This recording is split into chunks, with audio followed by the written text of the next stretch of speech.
Yeah, for the first time in what, 3 weeks, 4 weeks, the streets of Ottawa are finally quiet. That the truck protest, at least in Ottawa, is over. You think, well, the regime won by clearing out all the protesters and declaring martial law and freezing their bank accounts and punishing these brave patriots. But no, I don't think we the people lost at all. I think this was a major victory and a very, very encouraging sign for Canada. It has signaled a populist uprising in Canada that was so long overdue. But Canadians, like any other people, could only be pushed around so far. And these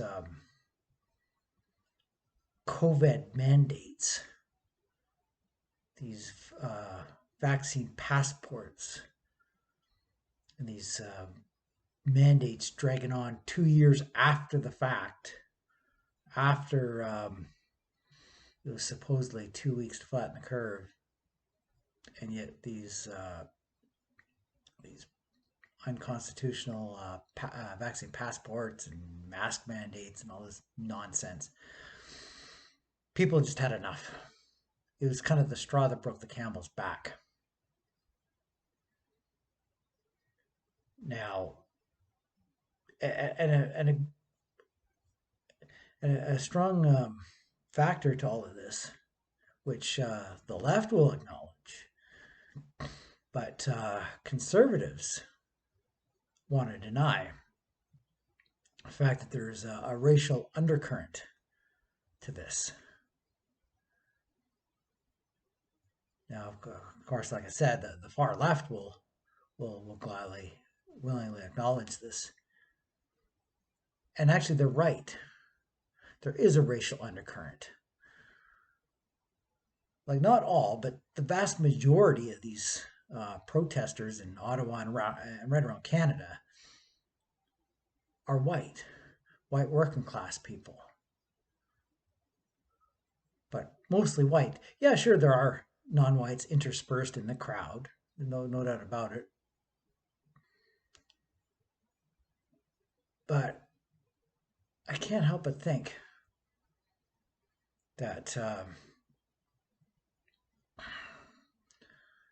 this anti-white political correctness and this immigrant invasion is at least in the back of people's minds when they come out and protest and air grievances against the federal government, whether they admit it or not. And the same could be said for January 6th and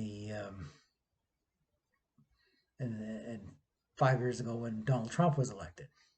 In fact, the optimism I felt this last month for Canada was the same degree of optimism I felt when Donald Trump was still elected. Now, yes, the Trump presidency wasn't enough to save America, and Trump fell short in a lot of ways. But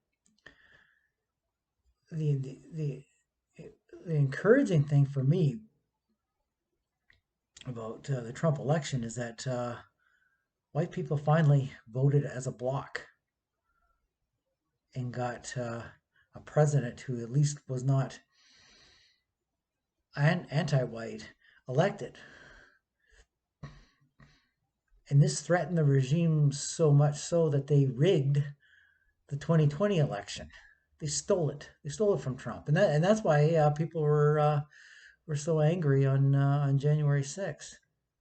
And again, it was another display of white people kind of having enough of this nonsense, and had a mostly peaceful protest to the tune of 100,000 people on January 6th. I say mostly peaceful.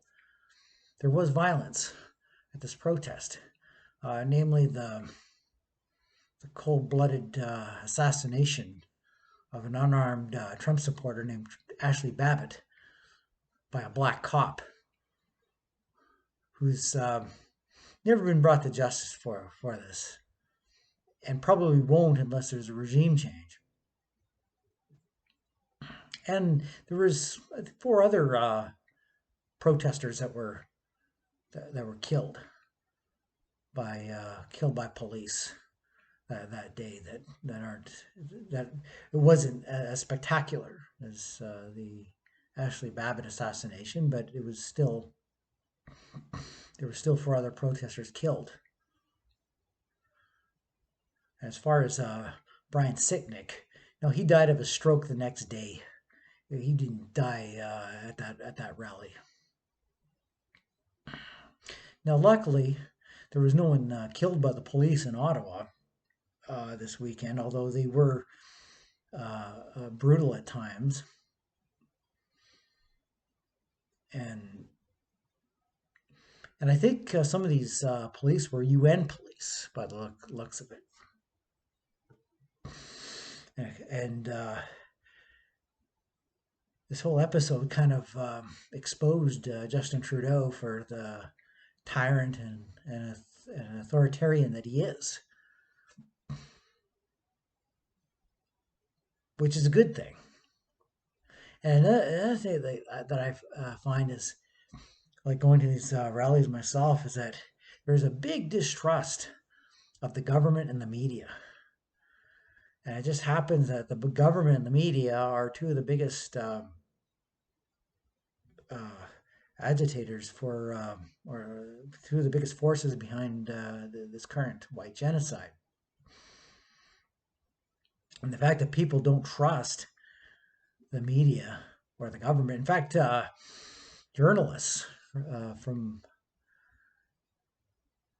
the regime's media, namely CTV, CBC, and Global, they've been treated in a very hostile manner by protesters. So it's not just me that sees the media for the shysters that they are. In fact, one of